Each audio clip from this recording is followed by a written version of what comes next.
Everyone loves a good Terminator movie. Or, well, some of them at least. It seems like ever since the T-101 rocked some star-shaped shades in Terminator 3 Rise of the Machines, it was all downhill from there. It's really sad, because the films used to be revolutionary. Now the later films are just a broken record with the writers unable to conjure up any new take, resorting to recycled lines like, "Come with me if you want to live," and "I'll be back."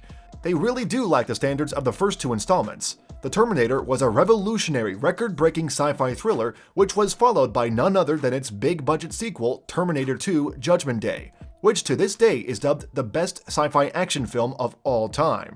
But unfortunately, because of the pedigree of the first two installments, it is nothing short of a disappointment how much the franchise has declined since. So how did the movies decline so much? We'll have to start from the beginning of the end. Terminator 3: Rise of the Machines. Alright, let's face it, the Jonathan Mostow disappointment where Sarah Connor is dead, we're brought a female Terminator by the name of TX, who's hellbent on killing John Connor's wife, and somewhere along the way, John transformed into a short, stocky, and otherwise homeless bro. I mean, right off the bat, this film was a disappointment. The opening scene reenacted the future human resistance scene from the first two installments, in a very unconvincing way. Don't get me wrong, the film was capable of stacking up well. A Terminator that hacks computers and a chase sequence that involves cranes and fire trucks? That sounds like the foundation for a pretty good film. Unfortunately though, the movie seemed to rather steer into a less than funny comedy. There's even a really odd coincidence where Dr. Silberman miraculously ends up at the exact cemetery where another Terminator is waiting. Not just that, there's even a scene in which Arnie dubs the iconic line, "I'm back," in a awfully cringy manner. Terminator 3 really did set the tone for a domino of Terminator installments that just weren't up to par. Terminator Salvation.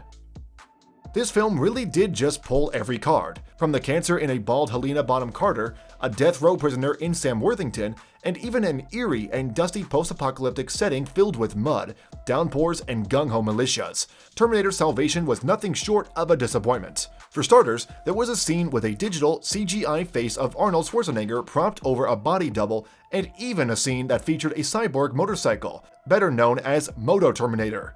Did I forget to mention You Could Be Mine by Guns N' Roses was playing during all this?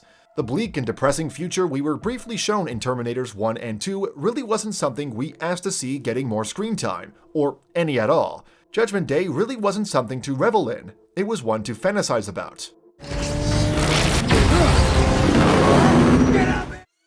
Terminator Genesis. The next installment of the franchise, released back in 2015, brought a trio of mediocre performances by Jai Courtney, Matt Smith, and Jason Clarke. What was originally meant to be a follow-up to the original movie storyline ended up looking like a YouTube video reenactment of the Terminator. None of the actors look remotely similar to the 80s film's characters, and John Connor was transformed into a T-3000 hybrid Terminator of sorts.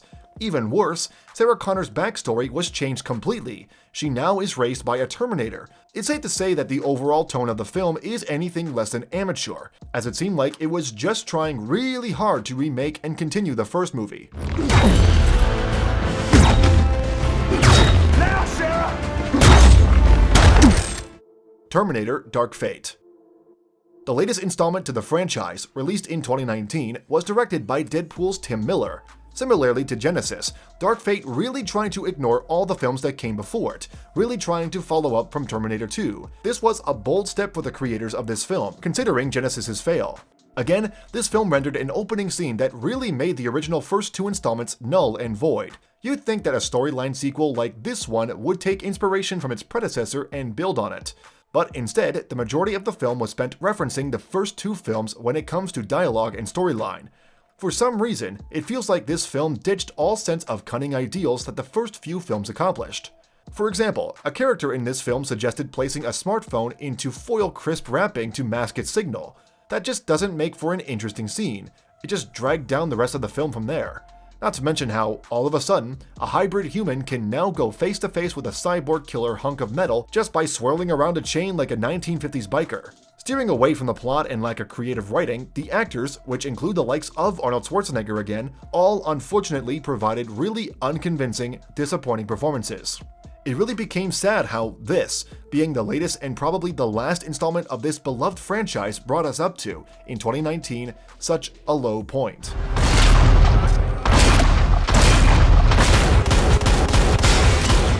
There you have it, everyone's favorite cyborg sci-fi thriller movies could have been record-breaking, reshaping the movie industry and setting the tone for many installments of this Machine World franchise.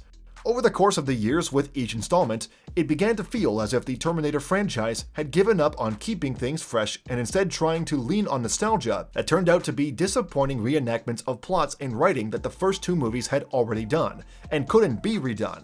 As far as the future is concerned, and no, we're not talking about that bleak, desolate, far future again, but rather the future of this franchise, it's hard to say whether the stories will continue. There's definitely room for a new age take on the Terminator world, but it's just gonna have to rely on inventive ways of reworking the plots in an engaging way. Which movie was your favorite from the franchise? Leave a comment down below and let us know. While you're at it, give this video a thumbs up and don't forget to subscribe.